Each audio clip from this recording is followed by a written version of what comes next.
Hello, and thank you for coming back to Eerie Hour. These scary ships are where the endless ocean meets the dark intentions of people, and once you're out there, there's no easy escape. Hi, I'm Sarah. Over the last 5 years, I've been on many cruises and written about them on my blog.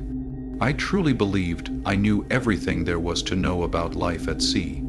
Party cruises in the Caribbean, peaceful river cruises through Europe, luxury suites, cramped interior cabins.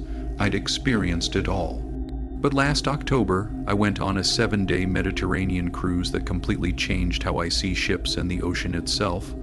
I booked this cruise because I was writing about women traveling alone. The ship, the Oceanic Splendor, was advertised as one of the safest choices for solo female travelers. It could carry nearly 4,000 passengers, so I assumed I'd never really be alone with that many people on board. I requested a midship cabin on deck 8, far from noisy areas but close enough to public spaces to feel secure. When I arrived at the Miami port, everything felt normal. The usual chaos, excited families, people taking photos beside the massive ship. I'd done this routine so many times it felt automatic check-in, security, key card in hand. The ship itself was beautiful. Glass elevators, glowing LED atriums, everything designed to feel like a floating resort instead of a vessel at sea. My cabin number was 8247, and when I found it, I was pleased. It was larger than expected for an interior room, with a small sitting area and a newly renovated bathroom. Miguel, my cabin steward, introduced himself and told me I'd received a free upgrade due to last-minute booking changes. I didn't question it. Free upgrades happen sometimes, and I was happy to enjoy the extra space. The first 3 days were wonderful. We visited Barcelona and Nice. I attended cooking classes, explored ports, and befriended a sweet couple from Ohio celebrating their 30th anniversary. Each night around 10:00 p.m., I returned to my cabin, showered, worked on my blog, and fell asleep to the gentle rocking of the ship. Everything felt safe, smooth, and well managed. On the 4th night, sailing toward Rome, things began to feel off. I returned early at 8:30 p.m. with a headache and planned to rest before dinner. As I slid my key card into the door, I froze. I heard voices inside my cabin. Not the TV, I always turned that off, but real people talking quietly. I wondered if I had the wrong room, but my luggage tag was still on the handle. This was definitely 8247. I pressed my ear to the door and heard at least 2 male voices speaking in a language I didn't recognize. My heart raced. I didn't want to confront whoever was inside, so I walked down the hall to call security. But as I stepped away, the voices stopped. Footsteps approached the door from inside. Panicking, I moved to the elevator area and pretended to wait, watching my cabin from a distance. After a few minutes, the door opened. 2 men in crew uniforms stepped out carrying what looked like repair equipment. They moved quickly toward a restricted crew-only area. Confused but relieved, I returned to my cabin. Everything seemed untouched.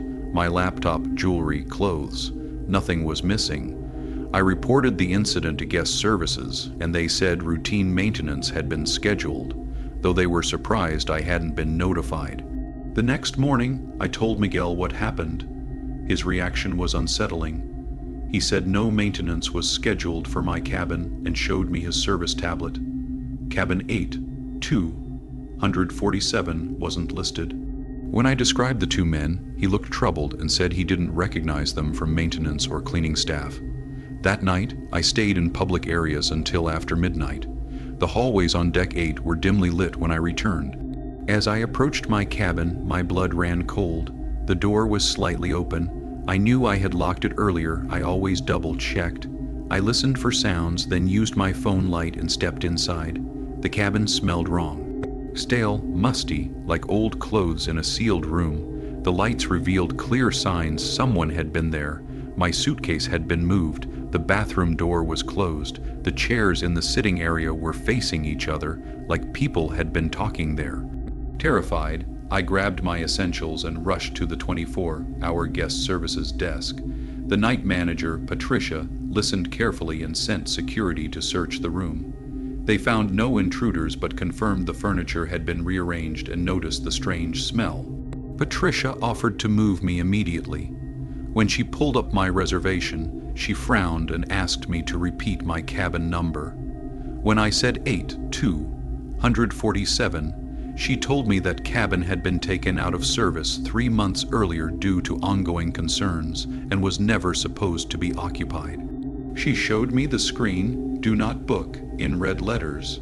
According to the system, I was assigned to cabin 8251, 4 doors down. We returned to deck 8 together, and that's when I noticed something terrifying.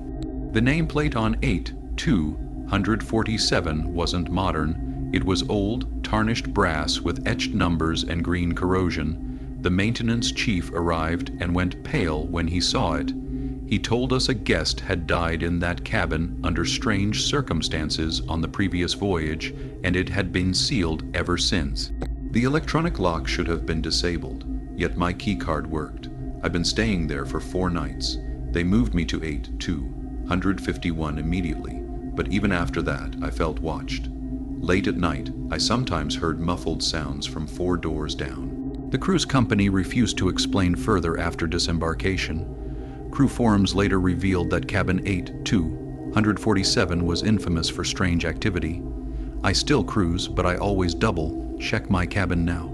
Because somewhere on the oceanic splendor, cabin 8247 is still marked unavailable, and I can't stop wondering who those men were and what they were doing in a room that was never meant to be occupied. My name is Rebecca, and I'm a 34-year-old accountant from Denver. I'd never taken a cruise before.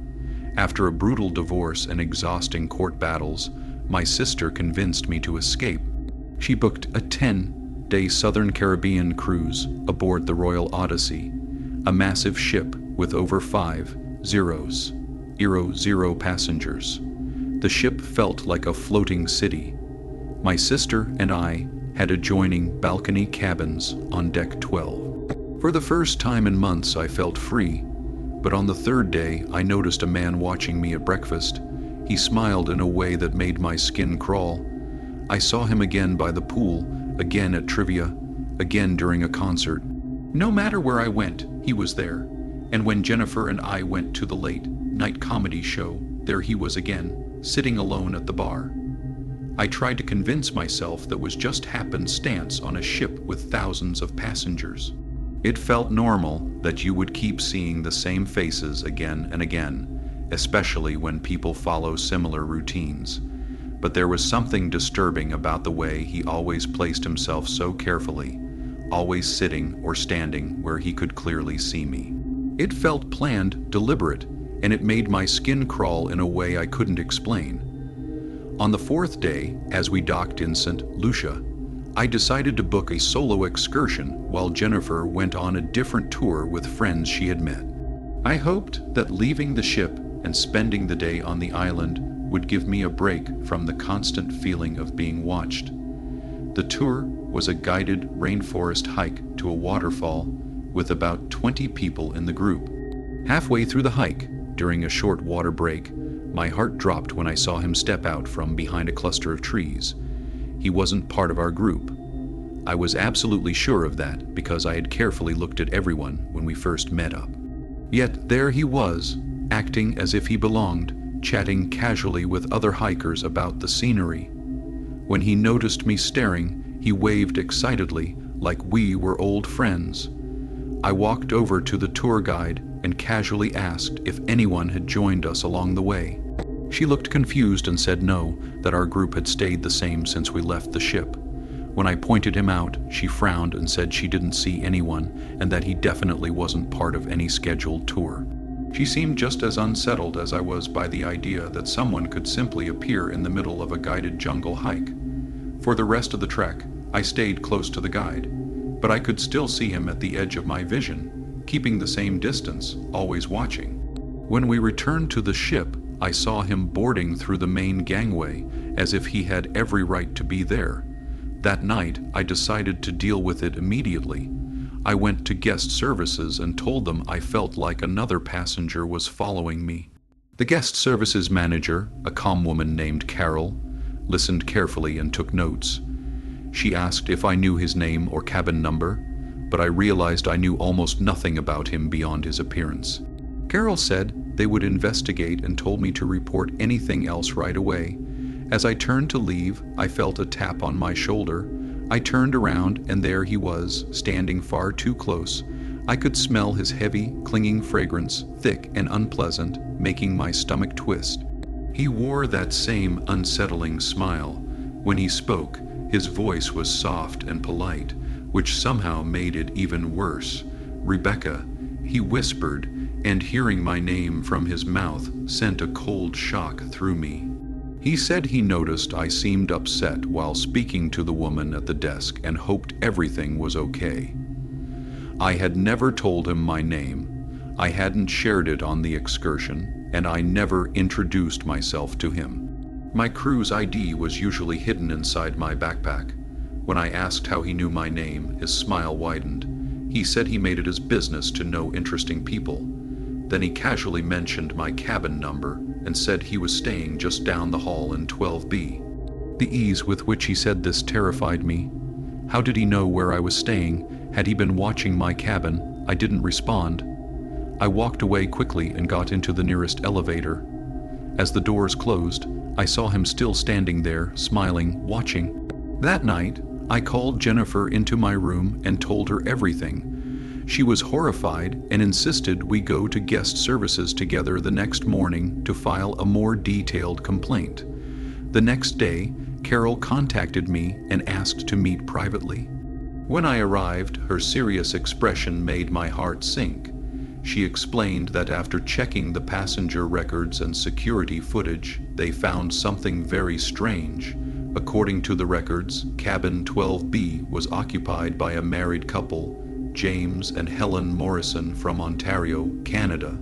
There was no single man assigned to that cabin. Even more disturbing, when security checked 12B, the Morrisons were exactly where they were supposed to be, an elderly retired couple in their 70s who had been on board since embarkation. They had never heard of anyone like the man I described. Carol then showed me surveillance footage from around the ship. I appeared clearly in every place I mentioned, but the man wasn't there at all. It was as if he didn't exist on camera. Footage from guest services showed me speaking animatedly to empty space, even though I clearly remembered him standing right beside me. Later that afternoon, as the ship sailed toward its next destination, I sat on my balcony trying to make sense of everything. I began to wonder if something was wrong with me, if stress or trauma had finally caught up to me. Then I heard a voice from the balcony next door. "Beautiful view, isn't it, Rebecca?" It was his voice, coming from cabin 12B, which belonged to the elderly couple. I slowly crept toward the divider and peeked over, but I saw no one. The voice continued, closer now, as if he stood right at the edge. He said he was enjoying our time together and that it was nice to finally meet someone who appreciated the same things he did. I heard a chair move, like someone settling in. He said we still had 6 days together and that he looked forward to knowing me better. I rushed inside and called Jennifer, who came immediately. When we went back out, there was nothing. The balcony next door was empty and silent. We went to check on the Morrisons. Helen answered the door, kind and confused. She said she and her husband had been inside all afternoon and heard nothing unusual. James joined her, and both looked genuinely concerned for me. For the rest of the cruise, I never saw the man again. No sightings, no whispers, no feeling of being watched. His sudden absence felt almost worse than his presence. On the final night, as I packed my bags, I found something beneath my pillow.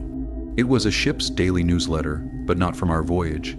The date was from 3 months earlier, from a different ship called the Ocean Princess.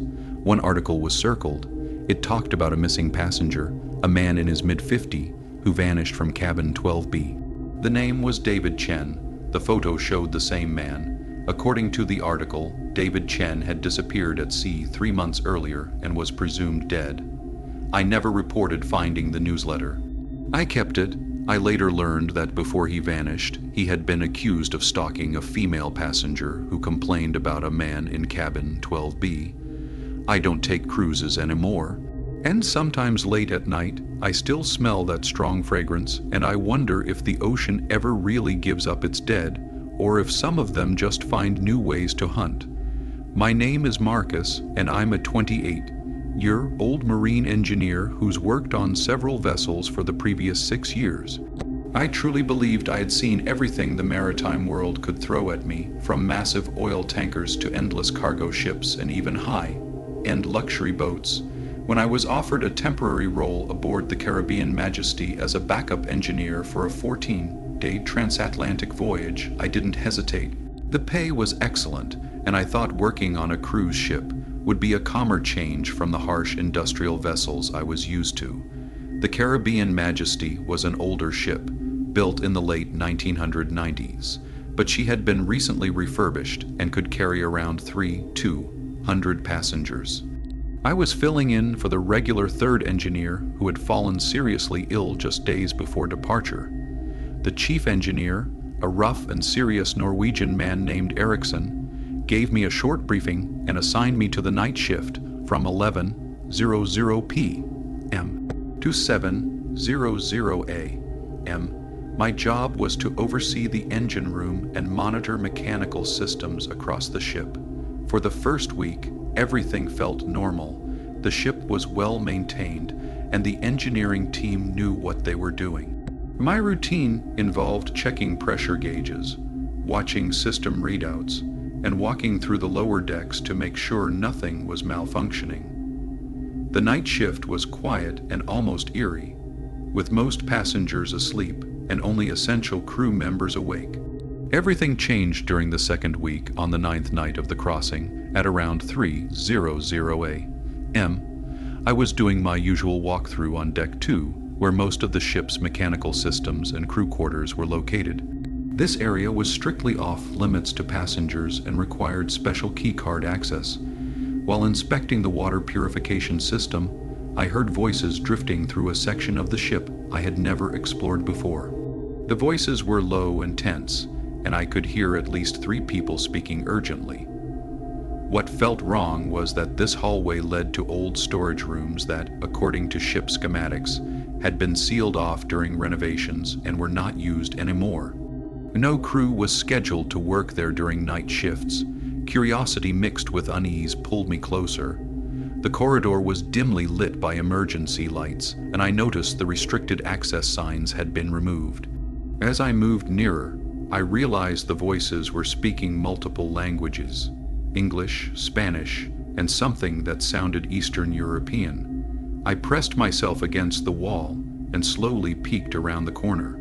What I saw made my blood run cold. There were 4 crew members I recognized, 2 from housekeeping, 1 from food service, and 1 I believed worked at guest services. They were gathered outside what looked like a modified storage room. The door had extra locks installed, and strange electrical equipment had been added, clearly not part of the ship's original design. But the most terrifying part was what I heard coming from inside. There were many voices, men and women, crying softly and speaking in desperate tones. The sounds were muffled, like they were trapped behind thick barriers, but they were unmistakably human sounds of fear and suffering. One crew member, a man I'd seen working at the buffet, was holding a clipboard and marking off names or items. A woman from housekeeping carried a tray with food and water. As she unlocked the reinforced door, I caught a brief glimpse inside. The room had been turned into a makeshift holding area. At least a dozen people were inside, men and women who looked to be in their 20s and 30s. They sat on thin bedding on the floor. They were clearly not passengers or crew. Their clothes were dirty, their faces hollow, and some had their hands bound with plastic zip ties. In that moment, I understood this wasn't a ghost story or something supernatural. This was real, living horror. Human trafficking was happening on the ship I was working on. My hands shook so badly I could barely keep hold of my flashlight. I knew I needed proof and had to report this immediately, but I also knew I was in serious danger if anyone realized I had seen this. I backed away silently and returned to the engine room, my thoughts racing. We were in the middle of the Atlantic Ocean, still 5 days from the nearest port. Ship communications were controlled by senior officers, and I had no idea how many crew members were involved. For all I knew, even the captain could be part of it. I decided to use my personal satellite phone, something I always carried for emergencies, but when I pulled it out, my heart sank. Someone had already tampered with it. The antenna had been cleanly cut, and the phone was completely useless. Someone knew I had the phone and had deliberately destroyed it. That thought stayed with me as the days passed. Over the next 2 days, I forced myself to act normal while quietly gathering more information. I started watching crew movements more closely and paying attention to passenger records. What I uncovered was deeply unsettling. Throughout the cruise, several passengers were officially listed as having disembarked early at different ports, yet I never once saw them actually leave the ship. According to the logs, they had exited willingly, but I began to believe they had never left at all. I also noticed that certain crew members had access to restricted sections of the ship where they had no business being. On top of that, supply deliveries were taking place late at night without appearing on any official records. Food and water were being ordered in amounts far greater than what would be needed for the listed passengers and staff. Every new detail made the truth harder to ignore. On the 12th night, I made a decision that may have saved my life, even though it placed me in far greater danger. I decided to secretly record what was happening using my phone camera. I waited until around 4:00 a.m. when the lower corridors were usually empty and headed back toward the restricted area. But this time, I didn't get the chance to observe quietly. They were waiting for me. The moment I turned the corner, bright lights flooded my vision, blinding me. I found myself surrounded by 6 crew members, including Erickson, the chief engineer. The man I had trusted to oversee my work was clearly in charge of everything. "We've been wondering when you'd come back, Marcus," Erickson said calmly, his heavy accent cutting through the silence. He told me I'd been asking too many questions and wandering where I didn't belong, and that behavior wasn't wise. They searched me and took my phone, but they didn't find the small digital camera I had hidden inside my tool belt. One of the crew members, the same woman from housekeeping, suggested that they should add me to the cargo. Erickson stopped her. He explained that my disappearance would raise too many questions, since my engineering company expected reports from my assignment. Instead, they gave me a choice that wasn't really a choice at all. I could join their operation and earn a generous share of the profits, or I could suffer an accident during one of my night shifts. Erickson explained how common industrial accidents were at sea, and how easy it would be for a body to vanish into the Atlantic without a trace.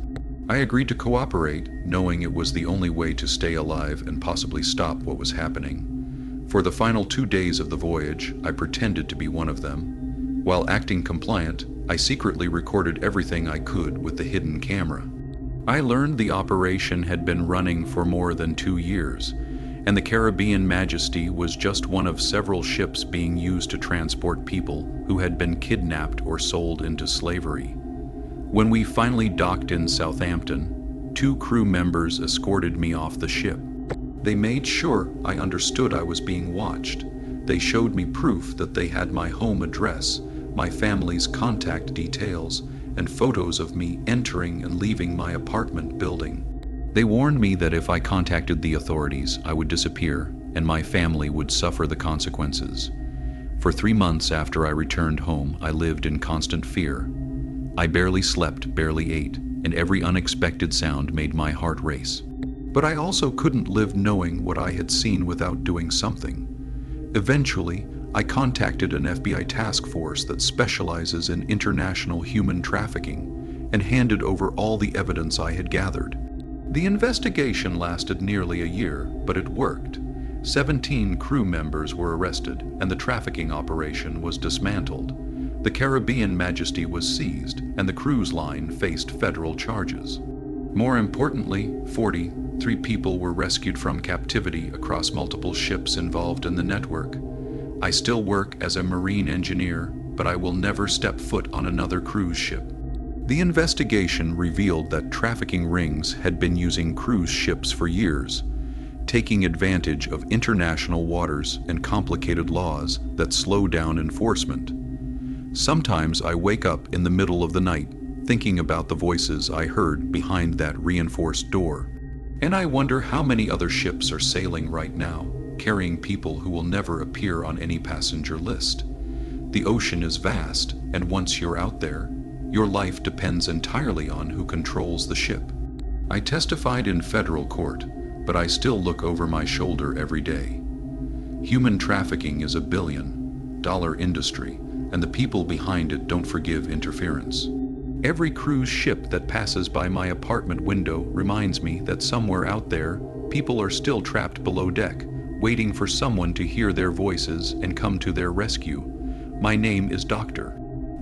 Elena Vasquez, and I'm a 42-year-old emergency physician who spent 8 months working as the head medical officer aboard the Paradise Dream, a luxury cruise ship that operated mainly throughout the Mediterranean. I accepted the position because I was exhausted from years in busy emergency rooms and believed cruise ship medicine would be calm and predictable, mostly dealing with motion sickness, small injuries, and the occasional cardiac emergency. I had no idea I was about to face the most disturbing medical mystery of my entire career. The Paradise Dream was a stunning ship, one of the newer designs meant to feel like a floating resort instead of a vessel at sea. It carried around 500 passengers and had an advanced medical center with a small emergency room, a surgical suite, and even a morgue, which I hoped would remain unused. Our medical team included myself, 2 nurses, and a part-time physician's assistant who helped during peak hours. For the first month, everything went exactly as expected. I treated sunburns, minor cuts, stomach issues, and helped older passengers manage long-term conditions. The work felt manageable, the pace was steady, and for the first time in years, I felt like a doctor instead of a machine running on stress and exhaustion. It felt safe, comfortable, normal. That sense of comfort faded during my second month aboard the ship. We were on a 12-day cruise from Barcelona to several Greek islands when I noticed something troubling. Passengers began coming in with the same symptoms: intense headaches, dizziness, confusion, and early signs of neurological decline. At first, I blamed dehydration, alcohol use, medication reactions, and travel fatigue, all common on cruises. But the cases didn't stop, and they didn't stay mild. Within days, these patients worsened rapidly. What I saw looked like sudden dementia. Passengers who were perfectly alert during their first visit returned within 24 to 48 hours severely confused, unable to recognize loved ones or remember who they were. The case that truly terrified me was Margaret Sullivan, a 67-year-old retired teacher from Boston.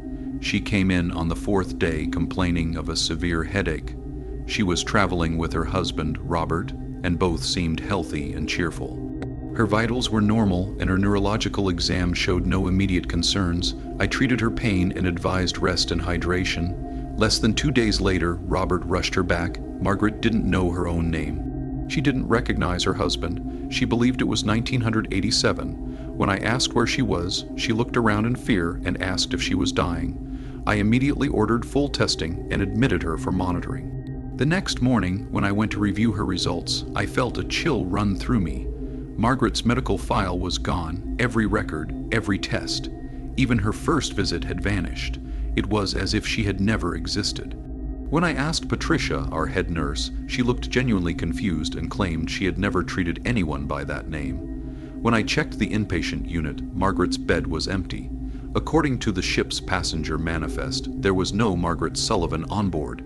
I found Robert later at breakfast. He was alone, calm, and smiling. When I asked about his wife, he said he was traveling alone and had never been married. His confusion seemed real. I tried to convince myself I had made a mistake. Stress, fatigue, a mix-up of names, but the same pattern repeated over the following weeks. Patients appeared with neurological symptoms, declined rapidly, then vanished from all records as if they had never lived. By my 4th month, I began secretly documenting everything. I took photos with my phone, wrote notes in a hidden journal, and recorded conversations when I could. I needed proof. That's when I uncovered the truth that still haunts me. Late one night, while doing rounds, I heard voices coming from the morgue. That alone made no sense, as there had been no deaths on the voyage. I approached quietly and listened. They were discussing timelines and transport schedules. I unlocked the door with my master key. Inside, the morgue was no longer a morgue. It had been transformed into a hidden laboratory filled with unfamiliar equipment and examination tables. On those tables were people, alive but sedated. Standing over them were three people I knew well: Dr. Richards, the consulting neurologist, Patricia, the head nurse, and Captain Morrison himself. They were wearing surgical scrubs and performing medical procedures on the unconscious patients. As I stood there frozen in fear, I watched Dr. Richards carefully draw what looked like cerebrospinal fluid from one of the patients, while Captain Morrison calmly wrote notes on a clipboard. Patricia stood nearby, watching heart monitors and adjusting Roman 4 lines that ran into every unconscious body. I slowly realized these weren't strangers. These were the same passengers I had treated for neurological problems. Among them was Margaret Sullivan. Even pale and sedated, I recognized her face immediately. The shock was so overwhelming that my phone slipped from my hand and hit the floor. The sound echoed loudly through the morgue. All three of them turned at once. Within seconds, Captain Morrison was standing directly in front of me. He didn't look surprised. He looked angry, very controlled, very calm. "Dr. Vasquez," he said evenly, "I think it's time we talked." They led me fully into the hidden lab and explained what I had uncovered. The Paradise Dream wasn't just a cruise ship. It was a floating research center running illegal medical experiments focused on brain diseases and memory control. The passengers showing symptoms weren't sick by chance. They had been intentionally exposed to experimental chemicals designed to destroy memory and cognitive function quickly. Dr. Richards admitted he wasn't truly a consulting neurologist. He was a disgraced researcher who had lost his medical license years ago. He explained that they were testing early treatments for Alzheimer's and dementia using human trials. The cruise ship was perfect, isolated from normal health care, filled with strangers and tightly controlled. Captain Morrison admitted the program had been operating for more than 3 years and involved hundreds of passengers.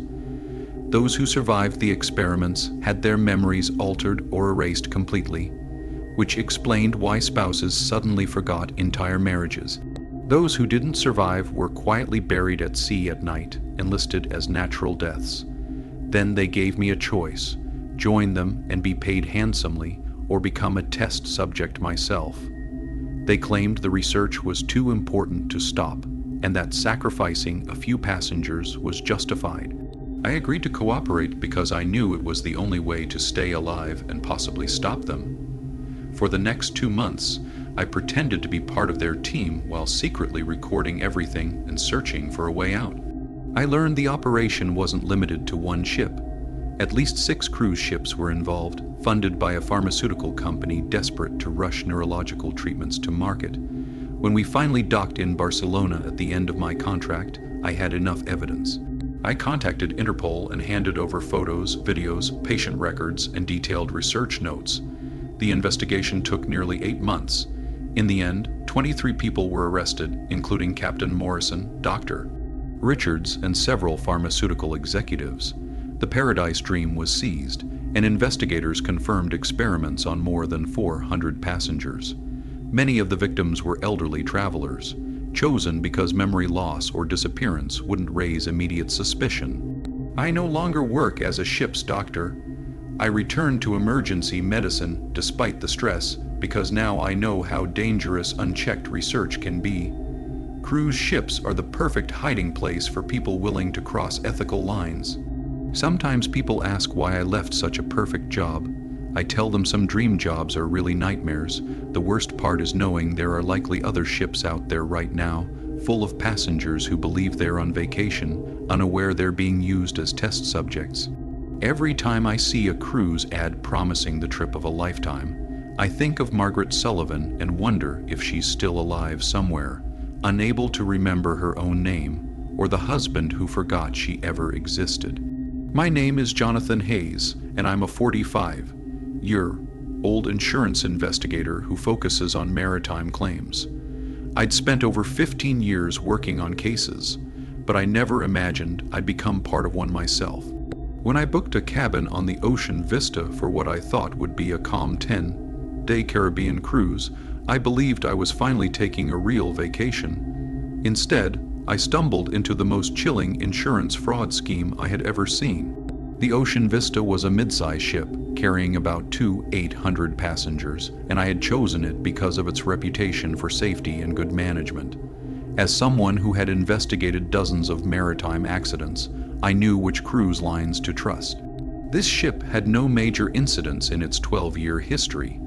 I was traveling alone in a balcony cabin on Deck 9, giving me a perfect view of the dark ocean. My routine was simple: morning coffee on the balcony, breakfast in the dining room, sometime by the pool or in the library, and then evening shows. For the first 4 days, everything went smoothly, just as I had hoped. It was on the 5th night, sailing between Jamaica and Grand Cayman, that I saw what I first assumed was a tragic accident. Around 11:30 p.m., I was enjoying a nightcap on my balcony when I heard urgent voices from somewhere above.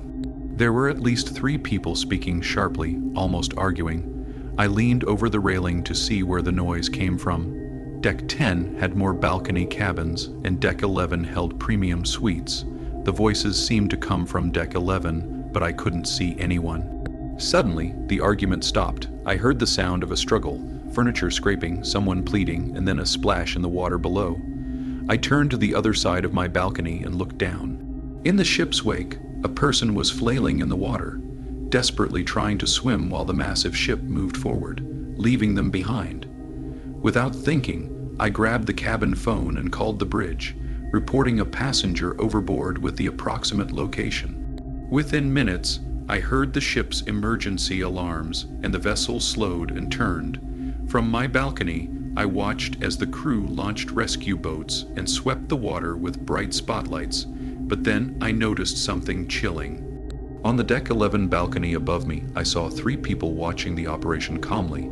They didn't panic or seem worried. One man, in his 50s and dressed in crew attire, was even checking his watch as if timing the event.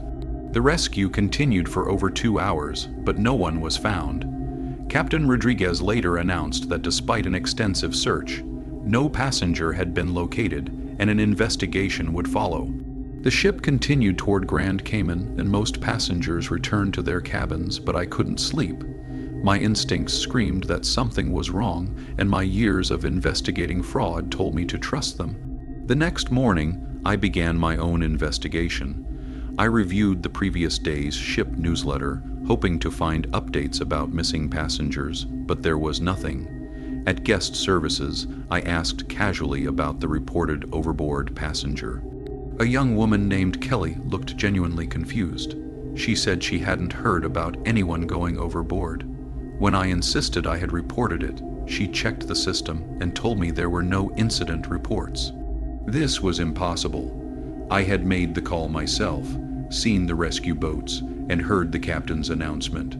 According to official records, none of it had happened. I requested to speak with security, but after nearly an hour, I was told the security chief was unavailable and that no incidents were documented. Frustrated, I decided to find the balcony where I had seen the 3 people. Taking the elevator to Deck 11, I walked along the corridor until I believed I found the right suite. I knocked, and a woman in her 60s answered. She introduced herself as Dorothy Chin and seemed friendly. When I asked if she had seen anything the night before, she looked genuinely confused. She had been asleep early and hadn't heard anything. She insisted she was traveling alone and that no one else had access to her suite. I asked to step onto her balcony to verify the view, and she agreed. From there, I could see my own balcony directly below, confirming it was the right location. Still, Dorothy Chin seemed sincere. There was no sign of anyone else having been there. Over the next 2 days, I continued investigating while acting like a normal passenger. I spent time in the library researching maritime law and passenger rights and watched other passengers for signs of anyone missing. What I discovered was deeply disturbing. According to the official daily passenger count posted for safety, the Ocean Vista had left Miami with 847 passengers. But when I counted people at meals and activities, there were only 846. One person had vanished, yet there was no official acknowledgement. I also researched the ship's history more thoroughly using maritime databases. My blood ran cold. In the past 3 years, the Ocean Vista had 6 reported overboard incidents. In each case, the missing passenger had taken out a large life insurance policy within 6 months before their cruise. Even more suspicious, all 6 had been traveling alone, booked through the same travel agency, and stayed in premium suites on higher decks. The insurance payouts for these 6 cases added up to more than $12 million. In every situation, the money went not to close family members, but to distant relatives or business partners.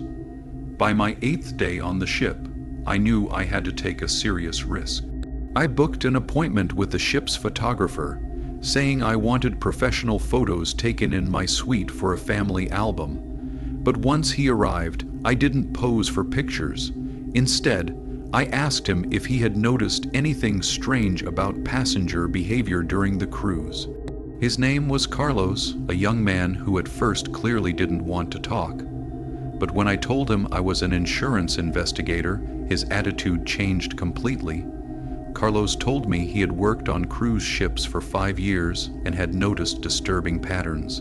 Certain passengers, usually wealthy people traveling alone, were often singled out by specific crew members. These crew members would befriend them, learn about their personal lives, and slowly guide them into spending time in quiet, isolated parts of the ship. Carlos explained that a small group of crew members, led by someone in ship security, specialized in identifying passengers with large life insurance policies and no close family ties. These passengers were carefully isolated, gained trust, and then killed in ways that looked like accidents. The man I had seen on Deck 11 calmly watching the rescue operation was Vincent Torres, the assistant security chief. According to Carlos, Torres was the leader of the entire operation. He had access to passenger data, insurance details, and full control over incident reports and security footage. He had been running this scheme for years, working with accomplices both on board and on land. Carlos admitted he had been secretly collecting evidence for months, but he was terrified to report it. Torres had threatened him and even mentioned his family. Carlos showed me hidden photos of Torres and his partners meeting with targeted passengers, along with records of people who had disappeared under suspicious circumstances. We decided to work together. Carlos gave me names, dates, and photographs, while I traced insurance policies and financial connections using my professional experience. What we uncovered was far worse than I expected. This was a carefully organized murder for hire operation that had been active across several cruise ships for at least 5 years. The victims weren't chosen randomly. They were selected, studied, befriended, and then killed by a network of corrupt crew members who were being paid through offshore accounts linked to the insurance beneficiaries. The deaths were staged in international waters, where investigations were weak and legal responsibility was unclear. When we finally docked in Fort Lauderdale, Carlos and I contacted the FBI immediately and handed over everything we had. The investigation that followed exposed one of the largest maritime insurance fraud schemes ever discovered. Vincent Torres and 8 crew members were arrested, along with several people on shore who helped select victims and collect insurance money. The Ocean Vista was seized for 6 months while investigators reviewed evidence and questioned hundreds of past passengers and crew members. Authorities confirmed that at least 23 passengers had been murdered over 5 years, with insurance payouts exceeding $45 million. I testified in federal court against Torres and his accomplices. And since then, I've worked with maritime law enforcement to help uncover similar schemes on other cruise lines. The case forced the cruise industry to change how it handles safety and incident reporting, leading to new rules that require independent verification of all overboard incidents. I still go on cruises occasionally, But I now understand that the greatest danger isn't storms or mechanical failure. It's people who see lonely passengers as easy profit. Every time I stand on a ship's balcony and stare out at the endless ocean, I think about those 23 people who were murdered and thrown into the water. I wonder how many others have vanished into those dark waves, without anyone ever learning the truth. The ocean hides many secrets, but sometimes, if you're in the right place and brave enough to ask dangerous questions, you can expose the monsters who believe they can literally get away with murder on the high seas. Says